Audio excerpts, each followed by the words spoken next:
Hey, what do you want? You want to eat? Oh, come and eat your food. As most people, I have been glued to my TV watching how a foreign balloon entered into our national airspace and our government did nothing.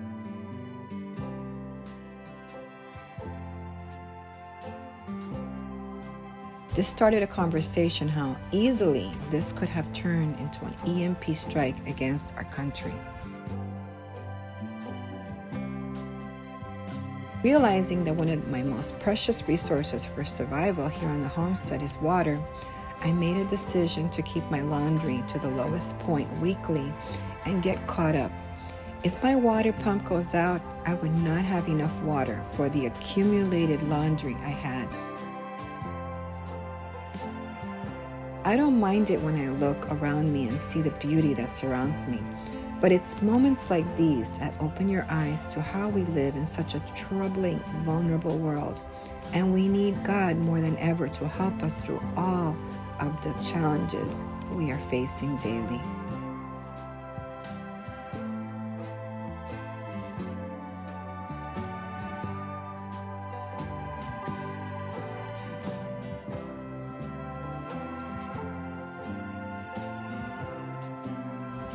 In 2020, during COVID, my well pump gave out, but there was also an electrical issue that delayed me from having access to water for over a month.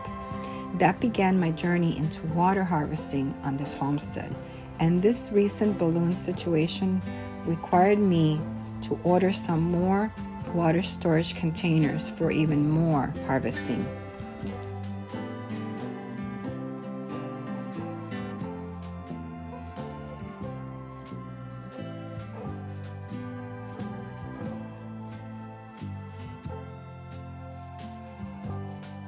As I wait for those packages to arrive, I am making sure that I am well equipped to handle a water shortage, which could harm the growth of my spring garden if that were to happen.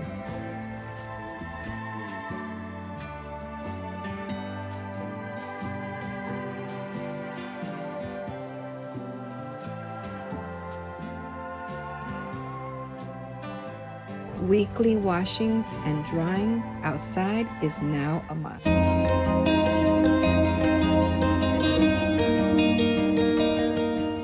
That's what the porch looks like from the outside. It just looks the same. It just has less space, but it's still very comfortable. There's still plenty of space to sit and eat, but now I got a bonus room out of all of this. It does take away my view, but I had the curtains up here anyway. This is what it looks like from this side.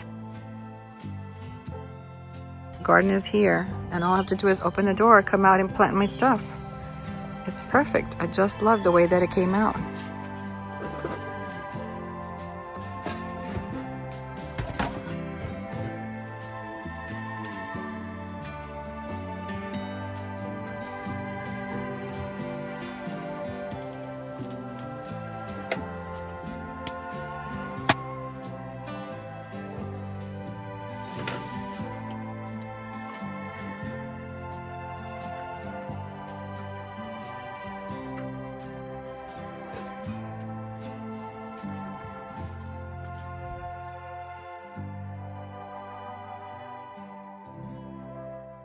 It's a beautiful day here today, and I'm just planning into my harvest log because that was a big thing that I learned last year. I did not do a harvest log, so when things harvested, I had no idea if they were ready, and then I didn't have good records.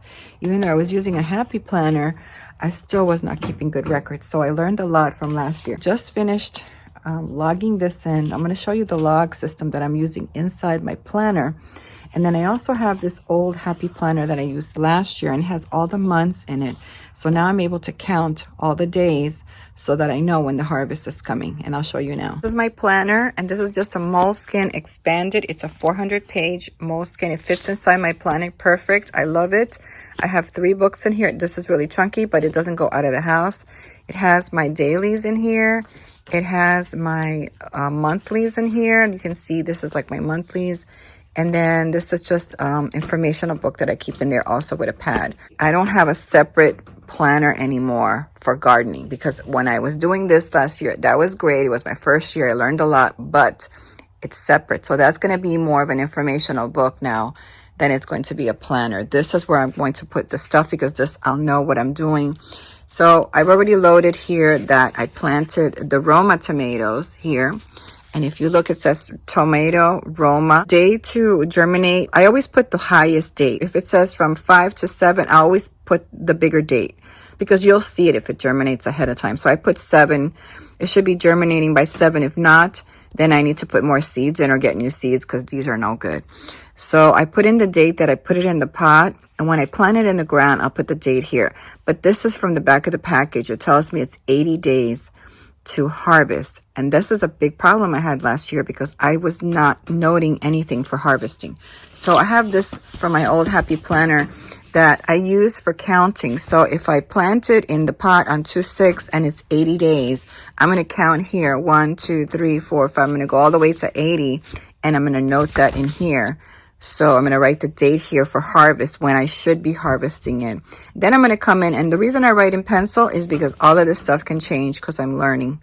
Using this calendar, even though it says 2022 on it, I don't really use it for that.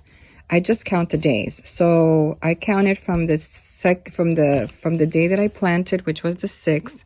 I counted 50 days, and I wrote it in pencil because I can erase this and reuse this paper this year. I might do something where I either laminate something like this or do something like this on a whiteboard so I can have it here in my potting room now that I have a potting room. So that's something I plan on doing later this year. So here's 60, here's 80, here's 90, here's 100. So I don't really have to count. I just have to go to the nearest one. When I go to Market More, my Market More says that it germinates in 14 days is the most.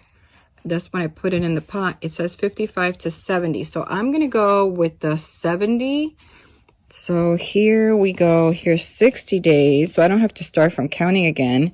And I'm just going to count 10 days from there. So here's 1, 2, 3, 4, 5, 6, 7, 8, 9 here. Would be April 16 is where I would estimate. I'm going to write it here. You can see I wrote April, either 1 through the 16th. So any one of those days would work because I'm working with 55 to 70 days. So from the 1st to the 16th, I'll have to check myself and see how it is. This is going to keep me very, very organized because I can refer here. And this is my planning book, so I can refer to it every time that I always have this book with me because I'm always planning in here. And that's just going to make it so much easier for me. Plus, I have the variety. And I'll just keep a note here of what worked well and what didn't because that way I won't buy that variety the next year anymore. The other thing that I noticed was instead of having one day where I do all of the seeds at one time, it gets very stressful because it's a lot of work. I decided that I was going to break up all the seeds that I have separated inside my tote little box that's over there. I did a couple yesterday, and I'm probably not going to plant anything today. I'll probably plant tomorrow because I have some stuff I have to get done. But it helps me to just do certain varieties. So I know that what needs to get done now are the tomatoes and the jalapenos and things like that because those are really needed to get done immediately. So it's easier for me to do this in batches every other day, and that doesn't get overwhelming. Really unusual, windy day. I was out in the porch working. It's only like 10 in the morning. The weather was super nice. And then all of a sudden it just changed on us and it just got super windy. And I know some things fell back there, so I have to go check. But I wanted you to see that my last video showed you how I put up the lattice wall in my porch. So I did have to reinforce this. This is all here with zip ties, as you can see. This is all attached to the shelf with zip ties. But I did have to put a bar. This is like an old shower bar, and I had to put that because it's kind of flimsy since it's so long from here. So I had to attach it to this to kind of give it some reinforcement up at the top because this shelf is short. This one is short and there's no beam there to hold it. So that's why I have this pole that just so happened to be white, which is perfect. This one I have some of the black ones that were longer. So, okay, so I had to reinforce it there. I'm gonna have to reinforce it a little bit more. So I just wanted you to see how, here, let me turn it around from the inside. You can see here's the shower beam, because this is from there to see how this is not long enough. If it was high like this one, like that other one, I could have attached it, but I had to put this there. So I also have to put some bungee cords here for support to the cabinet holding that, and I had to put another bungee cord here from the inside to support. Oh, I also have another bungee cord there. The stick, the rod, I had to put that there to support that. So we'll see today, because today is really windy. So far, so good. The only thing here that's moving around a lot is the door, so I'm gonna close it. I did have like this little pot that's down there, the pink one, that fell. So, but nothing else has fallen yet. So I guess this is gonna be my test, because it's pretty windy, but not too bad. And in case of a storm, it's gonna be way windier. So far, so good. I just harvested the carrots. It's super dark here today because of the weather. So here's my basket of eggs. I boiled, this is 3 chickens. I boiled 6 eggs this morning. They are in the fridge now. Oh no, they're right here. The 6 eggs are here that I boiled. I already ate 1. Here's my scallions that I'm keeping here on the counter. I bought them at the store, and I heard that you can keep them, so you can bury them also in the ground. So I might do that, but the weather's a little bit chillier today. So here's my harvest. Well, let me go to the window so you guys can see the harvest that I got. Look at this amazing harvest. These are all carrots and some radishes that I got from the garden. So I give the chickens the greens. Sometimes I'll eat some of them, I'll throw them in my salad, but the chickens love that. And they also eat the greens, but I have to chop it up for them. Now, some of these carrots were too close together to like the big ones and the little ones, so they didn't grow much. Like, look at this tiny little thing. It's so cute. So here's like the biggest carrot and the smallest carrot that I grew. But that's because I didn't thin them out. I just kind of threw them in. Here's another tiny one. And there's several little tiny ones, but I'm sure I'm going to eat this. So what I'm going to do with these carrots is, because they are fresh out of the ground, they have the most nutrients. These are going to be eaten raw by me, snacks. And I'm also going to ferment them into jars so that I can use them with salads when I run out of carrots, or if there's something happening in the world, I will have carrots already canned as well. So this is all of the carrots that I had. Well, actually, I still have carrots in the ground. And this is what I got from that bucket that I showed you in my last video. I'll link it down below. And from the ground, I picked up some of the carrots that I knew were the oldest there, but there's still carrots in there. So these are going to be fermented, canned if I can. If not, I'll can the ones that are out there. And that way I can preserve them for quite a while. And I'll just continue to buy at the store and eat those, because this is my long-term storage solution. I do have dehydrated carrots also as well. That's for like really long-term stuff. But I'm really busy prepping here. Look at these trees out there. Wow, they're really moving. I don't know if you can see that. That's my holly tree out there. It is really going at it. Windy out there. And I also bought vanilla beans so I can make my own extract. So I'll bring you that video when I'm ready to do it. I heard a pretty strong thud. Uh-oh, my shelf fell. All right, I guess the wind was pretty strong and this thing came down. Oh no. Gonna have to put some weight on the top so this doesn't fall down. I guess because all the wind comes in from here. I'm just gonna leave that there for now, clean it later, because this might fall again. But what I'll do is I'll bungee cord it now, maybe to the table. The wind is coming from here, so it's blowing it this way. So I need a reinforcement there. I'm gonna tie that up.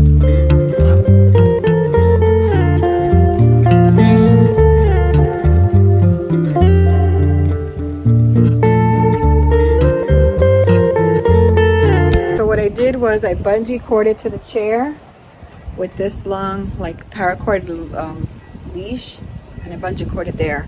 We'll see what happens. These are the things that happen, you know. You try things and you see if they're successful, and they're not, you adapt. And I'm that kind of a person where I'm always adapting. See how windy it is? I opened the door too so that there's no resistance. That might be one of the reasons too. It was flapping and then it caused some kind of resistance. Remember, there's not a lot of weight on that because there's just empty pots there. So that one's gonna need reinforcements somehow. So I'll see if that worked for now. I might have to screw something into the metal beam there. where I can attach it to with something to keep it a little bit better anchored there. That's not a problem. I don't have a problem. I'm still happy with the space, and I was going to work on it today. I was super excited to do that, but weather has changed. I get to harvest all of these carrots today. What I'm going to do is cut the greens off. These have already been washed. This is a ferment jar that I had, and I had the liquid in here, but I don't need so much liquid in here. So I am going to cut carrots in here so that I can use them for my salads. This one used to be for beets.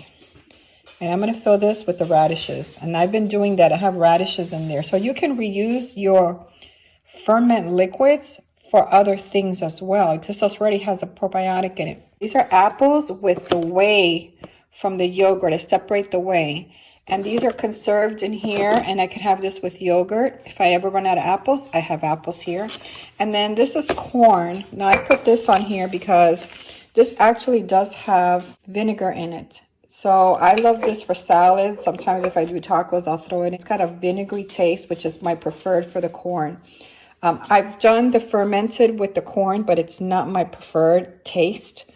The pickled kind is really my favorite. So I'll be filling up this with more corn today as well. Because there's a lot of liquid here, so I can fill it with a lot more corn and keep just refilling the bottle.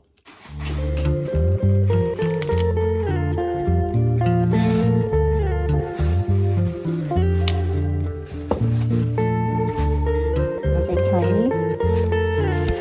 Look at this cute little carrot. Oh my gosh, it's so cute. Those are going to be snacks. Like a stem.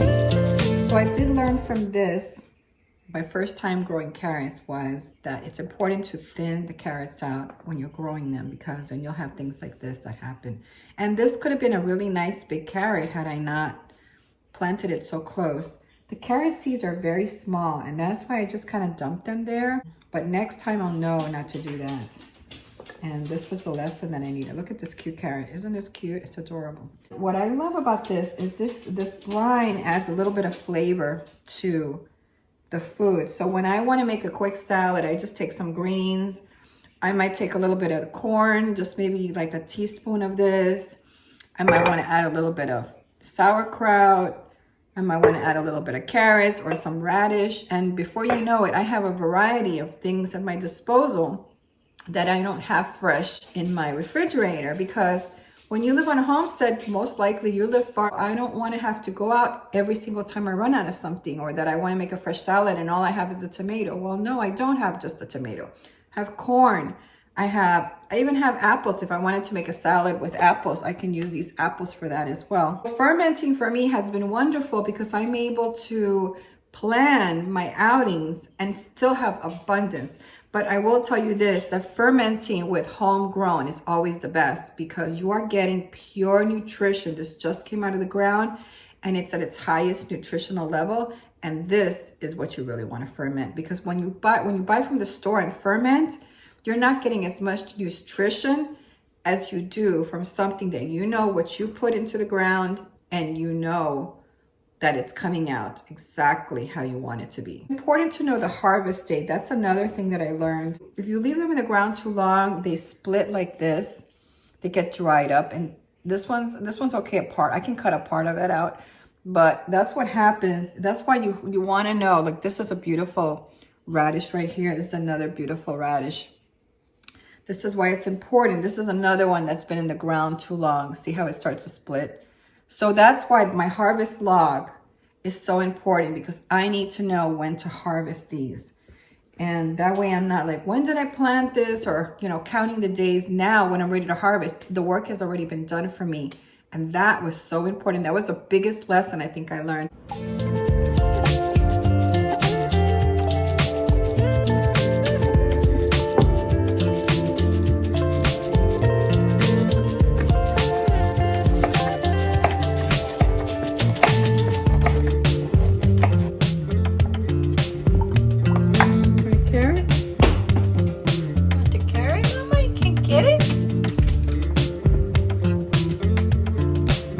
Have not been able to find for weeks. I was able to get 2 bags of this from Walmart.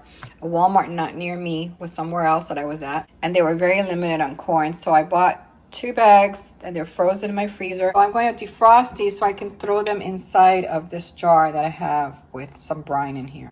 One of the great things about having chickens is not just getting manure for your garden and eggs to eat, but it's also the eggshells. The eggshells are great for your garden, as well as you can grind them up and you can put them in your food or in their food to get calcium. So if something were to happen tomorrow and I could not get milk because I do not have a cow here, I have calcium in the way of eggshells that I can just powder up and put them inside of my food.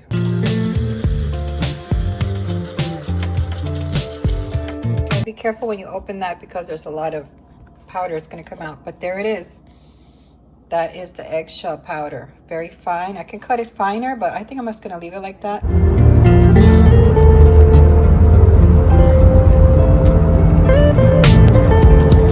I'm on my way to get my fingerprints. And we'll see if I'm going to be okay with this. This is a big step for me to do this. Go back into this again. I'm just following what God wants for me. So we'll see how it goes. I'm not scared. That's the funny thing. I usually would be anxious or scared right now, and I'm just like so calm and at peace. Like I think this is really what He wants me to do because I have so much peace. It's like I'm just gonna do this, whatever.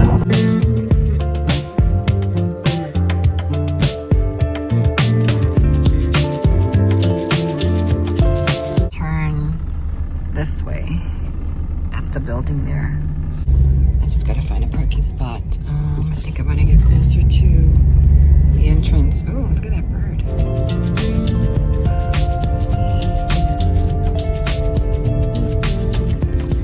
I might get searched in there, so I better take my stuff out of my bag. What I got in there. Oh, look at the birds. Look at the cranes. There's some beautiful cranes over there. Nice. That's a good sign always, right? I was just noticing that I was just like, I'm so calm about this. I'm so calm about this. So I'm super excited. Let me go inside. I'm a little bit early, but I like to be early everywhere I go.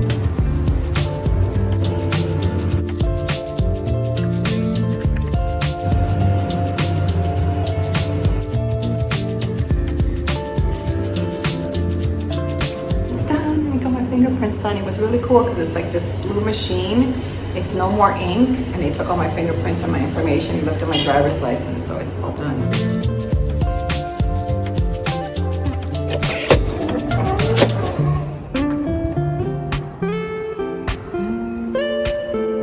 That's my car. All right, I'm gonna go in there because I'm only like 2 miles away from the place I had to get my fingerprints, and I'm gonna see if they have some seeds.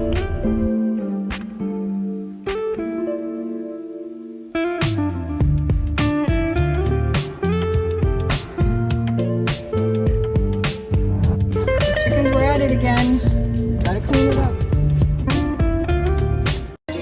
Hey, don't forget to give this video a thumbs up. Thanks for watching.